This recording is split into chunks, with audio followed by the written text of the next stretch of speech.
Bitcoin, Ethereum, and Bloomberg Galaxy Crypto Index, I'm fully very bullish in the big picture, but very concerned about the macro ebbing tide of what I see potentially a bear market in stocks. But cryptos are still the riskiest assets on the planet. They're, they're fastest horse in the race, and Bitcoin's just the least risky. So I'm a bit stuck in the middle on Bitcoin. I'm afraid Bitcoin might have pressure below 20, around 20, and at some point it's going to get above 100. I just got to see how we get through this rug pull in the stock market.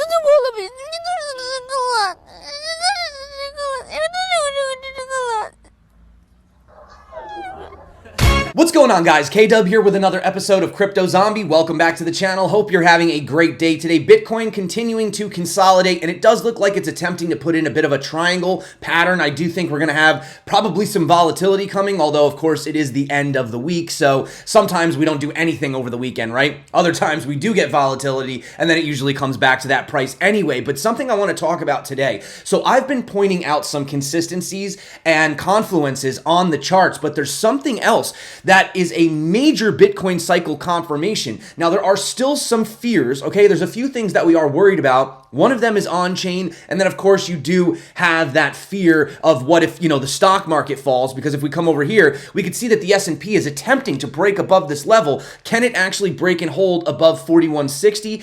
If it can, I think that we might continue to just see risk assets continue to the upside, but the Fed is blatantly attempting to debank crypto in the US. There is no doubt about this, and we've actually recently had a trio of representatives coming out right here and pushing back. In fact, they're saying that what the Fed did could actually have been illegal. Yes. So it's getting really crazy here with this climate in USA. And, obviously we have Coinbase versus the SEC, but there is one attorney out that has pretty much spoken out and said he thinks that Coinbase will win against the SEC, and we'll get into that in just a bit. So lots of crazy stuff going on, guys. We are expecting a big move for Bitcoin. If it doesn't happen this weekend, then probably the beginning of next week, and then we got to talk about all this crazy stuff that's going on. So stick around if you're not subscribed, guys. Also, make sure that you get those tickets if you're going to Bitcoin Miami. 10% off. Just use the link below, and it automatically applies that 25% or 10% off. Now, I wish it was 25. Wish I could get you 25% off. So dive in, have a look. What's going on? Well, essentially, we could see right here that we are still really in the same spot, right? The same exact area that we've been right here, and we can't seem to get above that $32,000 area. Now, something which is really interesting just to point out is we are above the 200. We kind of had that bounce off the 300. We're clearly above the 50, right? And looking at this VPVR, you have this massive wall right here at around $12,000. So we were saying that if Bitcoin did have like some freakish flash crash, whatever, maybe we could touch that $12,000 area. But what you're seeing now is we're starting to actually develop more here as well. For example, we have 16,000 right here, right? The largest area. And then we have also 20,000, 20,500, and also 24,000. So there's starting to become a lot of interest on this volume range profile. And, just to point it out, I know that a lot of people look at this chart and they're like, oh, Bitcoin is down. It was at 70,000. But just to kind of put that into perspective, just to really realistically put this into perspective, this right here, this box right here represents the only time that you would have bought Bitcoin in its entire history and lost money. It's just this little area right here. Everything below here, you should theoretically be in profit, right? So I think it's hard to argue that Bitcoin has not maintained its store of value properties. And you can see right here again, I still think there is a possibility of a retest at around 25,003 because that would solidify this as our resistance flipped support, right?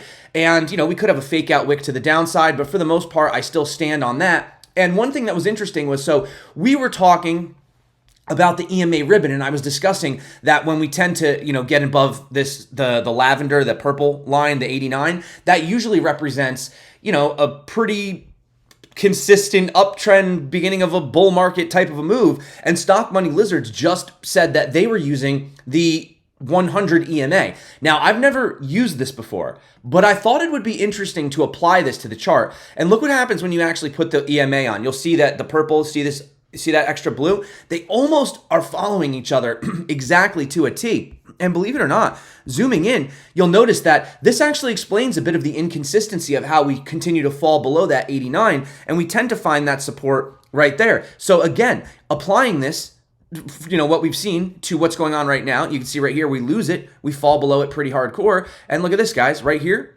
yes, we are still being supported, and it's actually a little bit higher. The 100 is actually higher this time. So I am seeing a lot of confluence in these charts that things are lining up. You even have the Mayer multiple, like El Crypto Professor points out.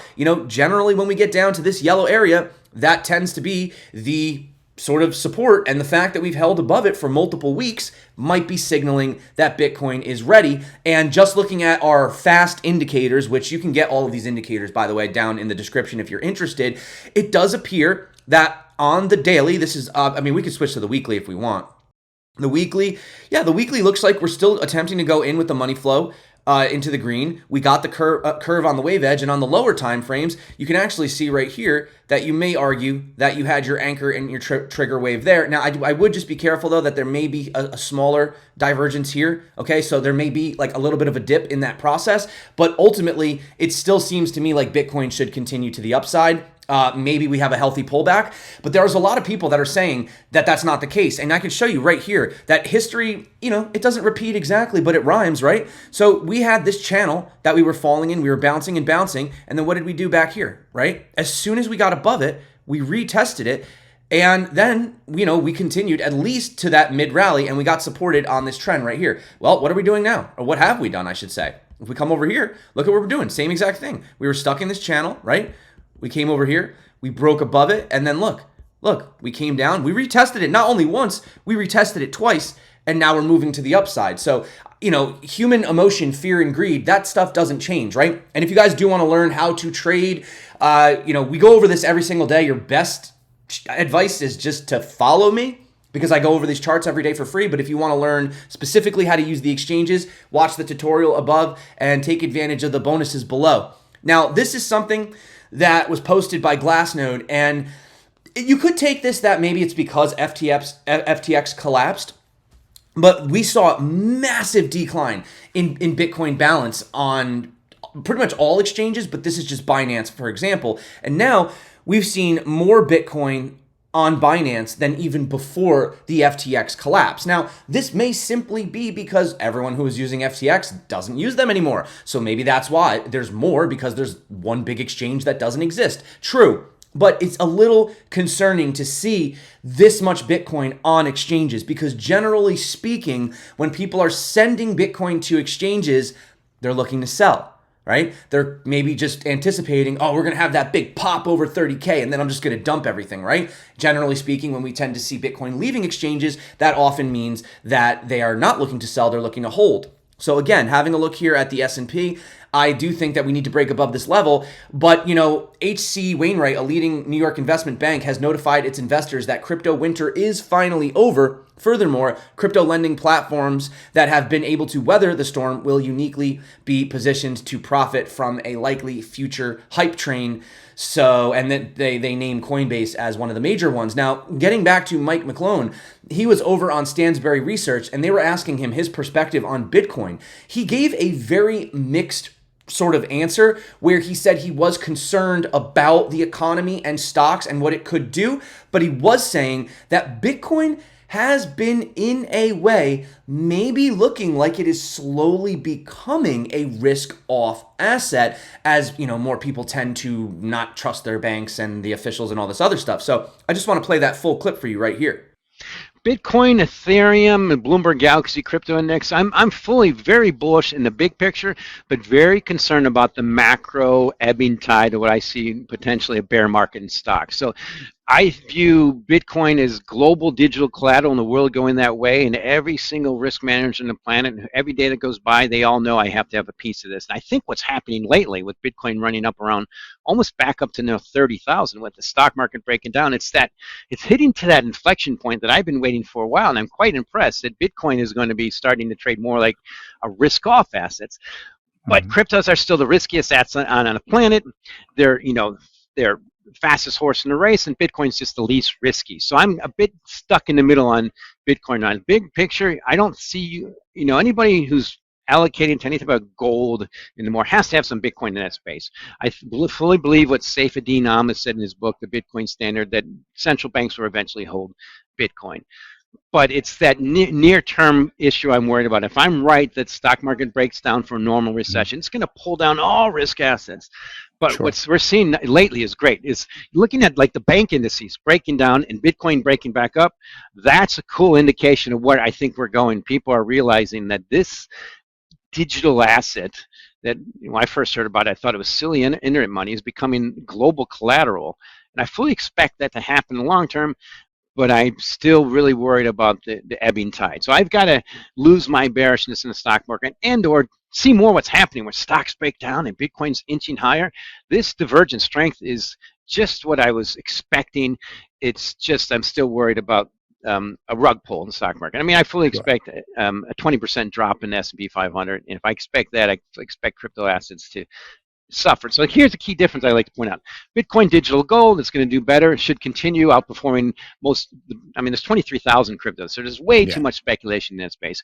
Ethereum is making happen what I think I find institutions still don't understand. It's not crypto, and even especially our regulators, some of them get them, some don't, that the most widely traded cryptos is not Bitcoin and Ethereum, it's crypto dollars. Tether's one, and there's a dozen other ones made possible by Ethereum, makes possible NFTs, makes possible tokenization. So this technology is, to me, it's as revolutionary as futures were 50 years ago, as ETFs were 40 years ago, and it's just a matter of time.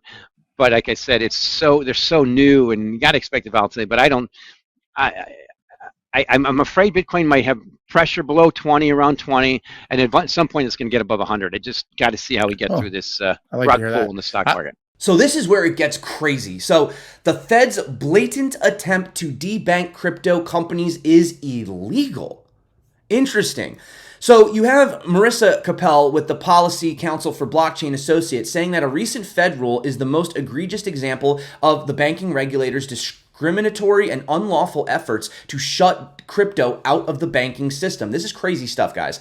The Federal Reserve strategy to debank innovators has risen to new heights that deprives the public of its rightful opportunity to engage. Beginning at the end of 2022, the Fed's strategy to cut off the crypto industry from banking systems became unlawful as of something that happened on February 7th this year, when the agency issued a final rule without going through the required notice and comment procedures. The final rule imposes new obligations on state member banks regarding crypto asset related activities, including holding crypto assets as principal and issuing stablecoins. So since the final rule was issued on February 7th, 3 banks central to the crypto industry have collapsed or been shut down: Silvergate, Silicon Valley, and Signature. Although Signature was shut down unexpectedly despite its solvency by the New York State Department of Financial Services. So they were actually fine.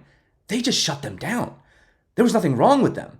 The FDIC has stepped in and excluded Signature's digital asset business from the deposits that will be taken over by the assuming institution, conveniently just leaving all of the digital assets out of this restructuring. This is no coincidence, and the Fed's recent moves illustrate the progression from an unstated policy to a stated policy, and finally to a rule published in the Federal Registrar. Now look at this. Check this out. Crypto did not, and we already knew this anyway, right? But crypto did not cause Signature, Silvergate, and SVB collapse, and FTX exposure was minimal. This is a new report from the Congressional Research Service that showed that crypto losses did not cause the collapse of Silicon Valley Bank or Signature Bank or Silvergate, but fear of crypto exposure was the driving force behind the bank runs. The report contradicts the popular narrative that the bank's failures were caused by significant exposure to FTX and other failed crypto firms or by losses from their own crypto products. Do you see how crazy this is? So this is where we have this trio of House representatives. This is this thing right here. So they're on the offensive against the federal cryptocurrency regulations effort. And this is what I want to see. I want to see people fighting back. I don't want people just rolling over on their belly and just running, to other countries. I mean, it would be a shame if it comes down to that point when, I can't even have a crypto channel in the US, right? I hope that's not the case.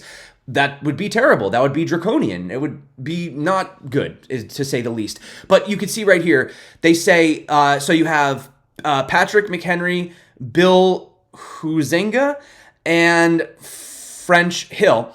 So they're saying that they are demanding information related to the potential coordinated efforts by the agencies to deny banking services to digital asset firms and the ecosystem as a whole. This marks one of the latest attempts at the U.S. federal level to push for digital asset regulation, and it comes at a time when a growing number of prominent US-based crypto companies are establishing outposts overseas or going as far and saying that they'll move their headquarters outside of the US altogether. Now, talking about this Coinbase SEC situation.